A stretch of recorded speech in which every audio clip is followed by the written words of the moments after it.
Hello, and welcome once again to the Dental Marketing Mastery Series. This podcast is brought to you by dentalwebcontent.com and New Patients Incorporated. I'm Howie Horrocks, the founder of New Patients Incorporated.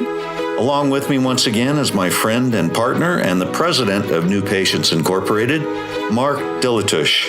Well, hello, everybody. Welcome once again to our weekly podcast. We're really happy to have you out there. How you doing, Mark? I'm doing fine, sir. It's, I think this is podcast 101. Yes, 101. I think after we get to like 105, we'll forget we're over 100. Yeah. Isn't it funny how our brains work like that? Yeah. Yeah. Anyway, what do we got this Monday morning? I have a great title for this podcast. What's your great title, Howie? Actually, you thought it up, Mark. Leads have no teeth. What the heck does that mean? Why in the heck did I think of that? All right, so here's the basic premise behind leads have no teeth. As a dentist, you pretty much need someone with a mouth and teeth in your chair in order for you to generate a return on your marketing investment. Don't think I'll get too much argument over that statement, right? Nope. And there are, 1,000 companies out there selling leads to dentists. And justifying their cost and justifying their existence, actually, because of the large number of leads they are bringing into the practice. Thus, the title, Leads Have No Teeth. Because, I've been in dentistry now for, 30 years? Yeah. I've never seen a dental practice have a team of telemarketers following up on leads to turn them into patients. No. They could exist. I'm not saying they don't exist. It's not an absolute. I'm just saying I've never seen one. So when someone says that you're getting a lot of leads have no teeth. You can't work on a lead. A lead can't sit back in a chair. You can't ask a lead to sit up and spit. Okay? or pay for the dentistry. Yeah, or you can't say, are you numb yet? And stick your Explorer in the side of their gums. You just can't do any of those things to a lead. Leads are possibly a new patient, but by pure definition, they aren't a new patient. Okay, so how does this specifically apply to almost everyone listening to this podcast? Well, even for our clients, we know that almost 20% of their phone calls were getting missed. Now, a marketing company might say to you, yeah, but we got all those leads. Okay. Yeah. But there's no place on your new patient report for leads. They're just vapor. They disappeared. Okay. They didn't go anywhere. They have almost no value unless, of course, you're the marketing firm trying to justify your existence to your client. Okay. Now, even our clients, okay, then hey, we're not, we're as a marketing firm ourselves, we point out to our clients that these are missed appointments. These are missed opportunities. These technically are leads, but we don't justify our existence based on 20% of the opportunities the client missed. You have to base your reputation and the ROI on the actual patients who actually can recline in a dental chair and you can actually see inside their mouth. Now, why does this matter? This matters actually for almost every promotion medium that you're in, whether it's something very, very refinedly targeted and aggressive and direct like mail, all the way to a Facebook ad, all the way to, especially Google AdWords, PPC, anything you're doing search engine marketing wise. If you're paying to generate a click, to generate traffic to a landing page or your website, I mean, you're trying to convert that into a patient. Your marketing firm very likely is trying to convert it into a lead and believes their job ends there. Okay. If they get you enough leads, it's therefore your fault that you're not converting them. Well, here's what I'm going to tell you about all that. I'm going to say yes and no. Yes, it is your job. It is your fault if you're missing phone calls, if you're not answering the phone calls properly, and you're not doing what you can to convert someone who has a genuine interest in becoming a new patient. If you miss that opportunity, that blame falls squarely in your lap, Mr. Dr. Client. Okay, that's again, nobody can refute that. That is your fault. However, there are ways to mitigate that and to minimize it, and you should, as best you can, avail yourself to all those ways to mitigate or minimize the lost opportunities so that you convert more opportunity. That's the whole idea. Now, why do people call leads, or why do people stop at leads? People stop at, or marketing firms stop at leads because that's kind of the, it's a lot of the marketing these days is online. A lot of it is search engine marketing or Facebook or social media marketing or email marketing. And what they try to do is they build these funnels of leads, these names, addresses, email addresses, so that they can be constantly marketed to, remarketed to, and sooner or later, some new patients fall out of the bottom of the funnel. That's why the leads are so important and so descriptive, or they are used as a descriptor for online marketing firms. In the dentist world, the dentist doesn't know a lead from the color green. I mean, because the dentist never sees them because nobody in the office is following up with any of these leads. If they are, then they're following up from the calls. So let's put these in a kind of in order. Best case scenario is a patient. Second best, call. Third best, lead. So a lead should end up generating either an online appointment, in other words, a widget click, or it should end up creating a phone call. That would be awesome. The phone call then, hopefully a good portion of those phone calls will be the right phone call, will be actual new patient who's actually looking for a dentist and not a wrong number or something like that. And a good solid percentage of those calls would then become the ultimate, the new patient in your chair. So don't confuse leads with new patients. You aren't paying marketing dollars for leads. Don't get stuck in that trap, because we're hearing more and more and more dentists coming to us and they're saying, I'm getting lots of leads. and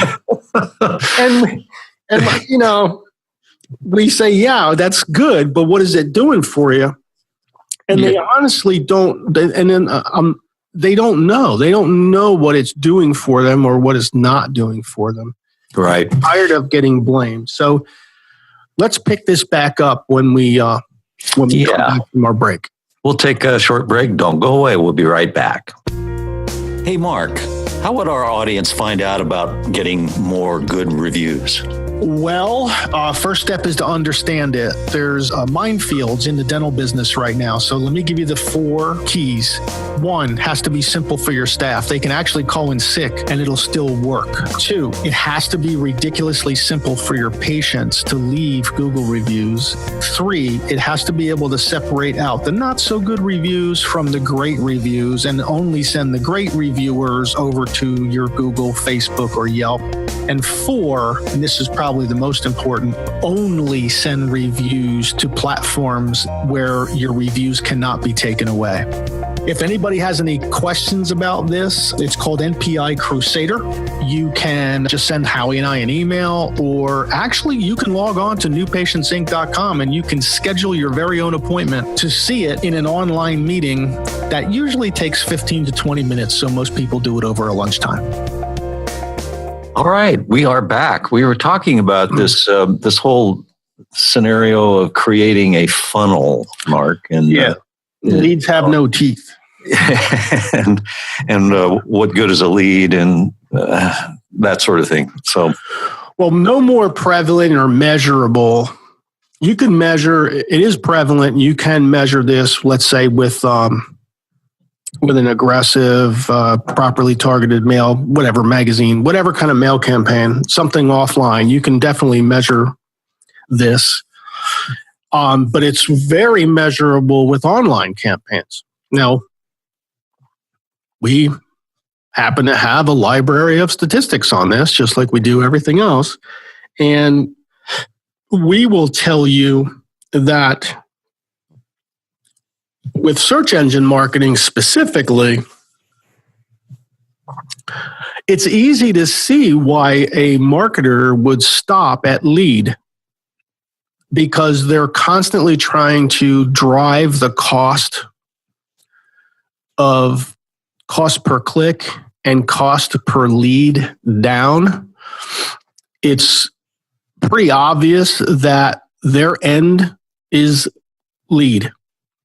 It's very difficult, not impossible, but difficult for them to quantify the call, listen to the call, see if the call turned into an actual patient, and then track that through to the practice management software, see the appointment, and then track that through to the revenue and track the revenue build moving forward. So that's why most people just say, "Oh, I got you a lead." Okay, well, I'll tell you from watching our own, our own performance of our own, search engine marketing department, and the calls that come in from those ads.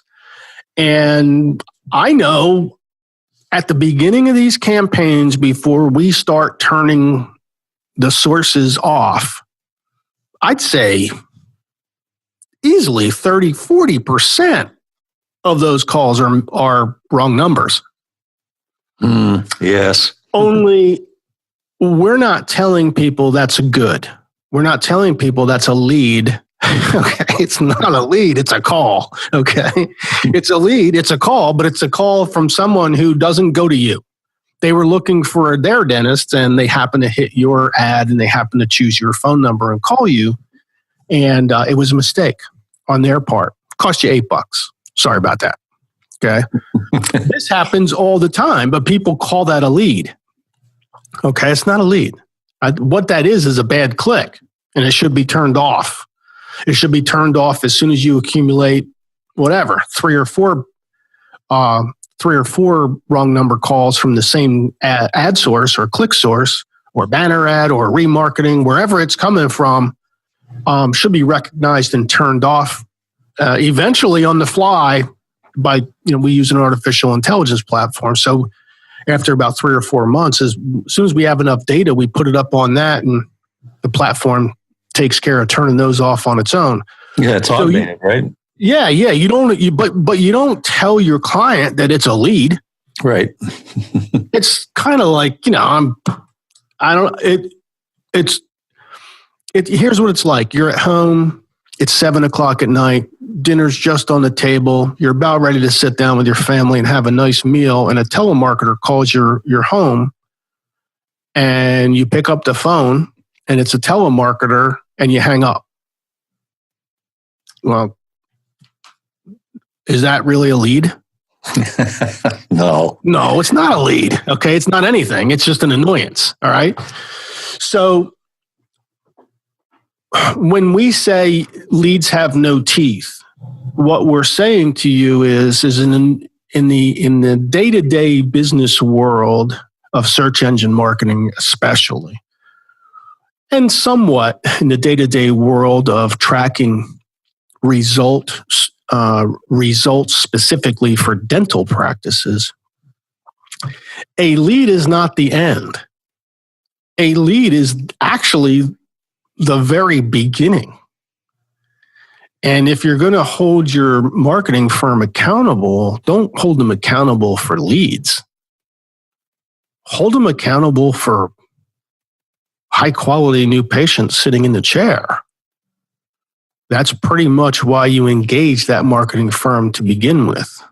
Okay. That's the end result. That's the end result, right? So now this is probably all sounds very self-serving to everybody listening to this. It's not. It's we can only work with like 1% of dentistry. So I'm talking to the 99% that we don't work with, right? Or maybe all the dentists on here who don't use NPI but use someone else. What I'm saying to you is if they're coming to you and saying, we generated 641 leads for you, okay, understand that that doesn't impact you at all, okay? It just costs you money. If none of those convert into a call or into an online scheduling widget click, and end up being in your appointment book and end up generating revenue for you, the 621 leads they generated for you is completely useless. Yeah, generated for you and charged you for it. Don't forget that. Yeah, right. They didn't do it for you, right? They used your money to do it. Okay.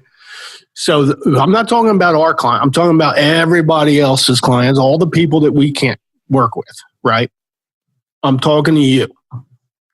Don't let them sell you on the value of a lead, because leads have no teeth, and you can't work with leads. Okay, you don't even have a credit card. Right, that's right. That's right. So anyway, we got this idea for this podcast, and we thought it might be a little bit too far out there, but we actually got this idea from our two places. Number one, Dennis, calling us and saying, I'm getting 700 leads a month, or whatever. And I was like, yeah, how many of them are converting? I don't know. It's like, well, and are they telling you should be converting more? Yeah, they keep telling me I should be converting more. Well, that's where most of it comes from. Some of it also comes from our own looking at our own data that comes in with our own search engine marketing department, and seeing that these people they're not leads. They're just not. And people calling them that it's not even close to being right. Right? Okay. So that's it. Yeah. Leads have no teeth. I bet you'll remember the title. Yeah. Thank you, everybody out there in the audience. We'll be back next week, so we'll look forward to seeing you and talking with you then. Bye now. We hope you've enjoyed our podcast today. You can find more podcasts on our YouTube channel, on Stitcher, and iTunes. Also on our websites, dentalwebcontent.com and newpatientsinc.com.